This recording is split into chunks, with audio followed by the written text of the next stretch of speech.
what do I think of grounding?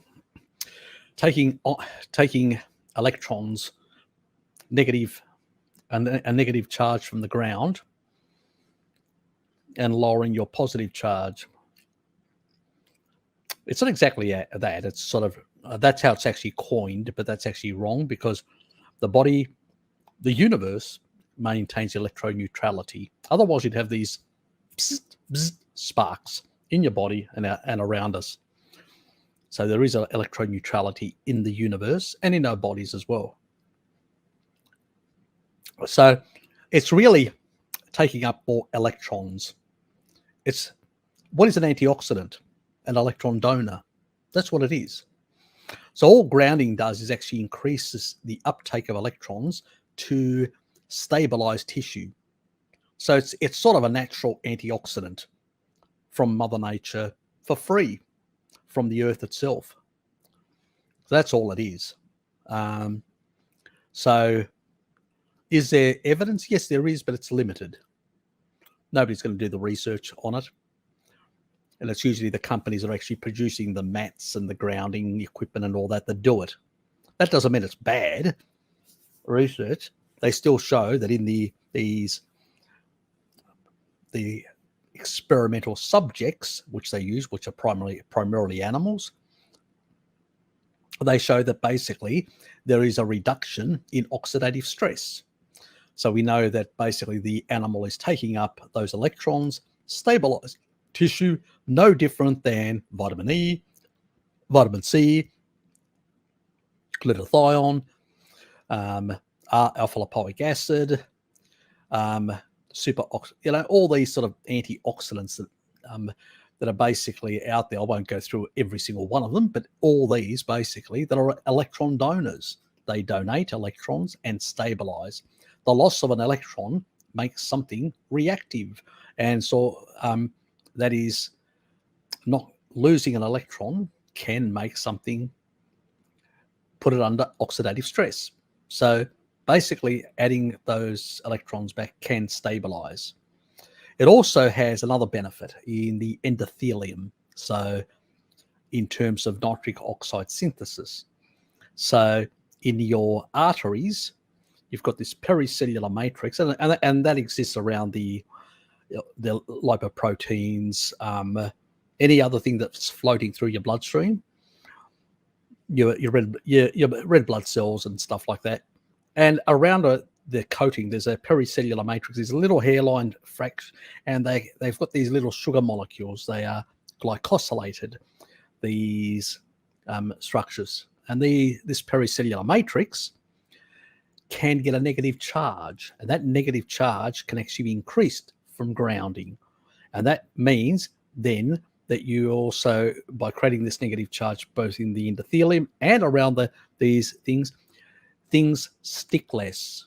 There is less platelet, there's less aggregation or platelet aggregation or stickiness in the bloodstream. So it has that effect as well because of this negative charge that is, and an increase in nitric oxide synthesis.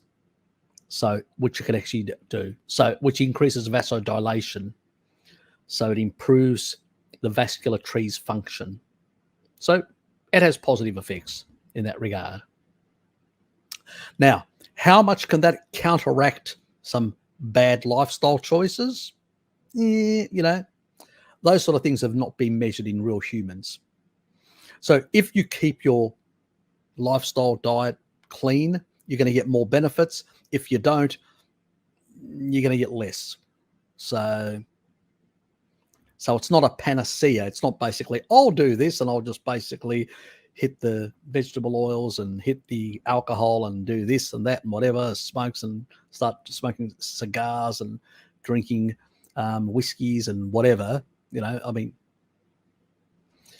It has a bit of an effect, but it's not basically like,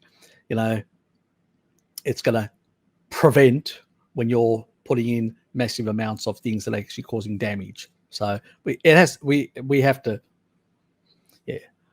So if you do more damage than the antioxidant capacity from grounding or other things that you, nutritional wise or whatever, are taking your supplements or whatever, you're still going to get damage. You'll probably get less damage by grounding, but you're still going to get damage. So, it's not a license to go out and do inappropriate things and say, oh, I'm going to be protected. No. What it is it's an extra layer of improving your basically physiology, making it, reducing the oxidative stress and inflammation in your physiology. So it's got those positive effects, but let's not over exaggerate things either. It's a synergy of a good diet, good lifestyle, good stress management, all sorts of things that play a role, because stress, that increases oxidative stress as well. So there's a lot of things that do. So the more things you do, the better you'll be, the less it's the other way. So it's a pendulum in a sense. How much you want to be in one direction or the other. So, but it doesn't mean, because for humanity, for most of its existence, we've grounded. We were grounded. Basically, we walked barefoot, or we walked in leather soles. It's only in since the petrochemical revolution, so we're talking about plastic soles on shoes. They appeared in mass production probably in the 80s or late 70s. Since then, so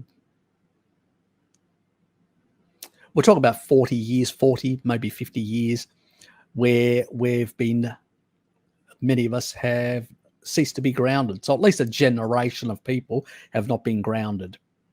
Prior to that, they were grounded to some extent. Even leather shoes and leather soles will allow some level of grounding, because leather is basically the skin of an animal. So it makes contact, it can transmit, so it's the insulator, which is the plastic that's been introduced in shoe manufacturing, which is cheaper, so you can actually mass produce shoes, but then we lost the grounding effect. And that's a more recent thing in the last 40, 50 years. So we've done a lot of things. We changed the diet about, nearly 50 years ago. We stopped grounding nearly 50 years ago. So we've done a lot of things to increase the oxidative stress and reduce the things that actually helped in that area. So, obviously, because of the confounding variables of lifestyle and all that, you're never going to get research which tells you definitively how much, like out of everything you do in life, is that a 10, 20, 30? I don't see it being a 50. 50 is probably more like food is going to play the role of 50. But grounding probably will play maybe a 20, maybe a 15. It's still important, 15% or 20% improvement. Better than nothing, Marlo. So it's not something to be sneezed at. And you can do it quite easily. You can get one of those mats for your computer desk, and you can just have it if you're in an office and you've plugged it in. You've got your arms on the mat, and you're working all day. You're grounded, so you're getting some benefit all day long. You don't need to basically go the next level of putting in your shoes. I did that, but going. So I sort of stopped doing that. I haven't bought regrounding because they're a bit expensive, all those things. So you stick those things on. So I need to now order a mat for work.